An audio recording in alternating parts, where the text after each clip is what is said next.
También les platico que pues otra forma de cuidar nuestro cuerpo es a través de lo que comemos. Y es que en la delegación Tlalpan cada domingo productores locales ofrecen pues productos naturales de excelente calidad. Mire usted. El mercado alternativo de Tlalpan es una opción para las personas que prefieren apoyar a los productores de la capital.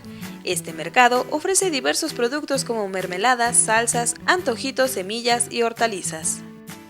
Aquí lo que hacemos es desplazar nuestra producción directamente de productor a consumidor, para que así pues haya unos precios más estables, más transparentes.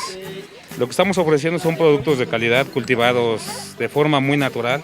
La carne de conejo es otro producto que puede encontrar en diferentes presentaciones. Tenemos diferentes tipos de guisados, como conejo en salsa de arándano, conejo tipo pastor, conejo pibil, conejo en salsa de tamarindo, y manejamos también las hamburguesas.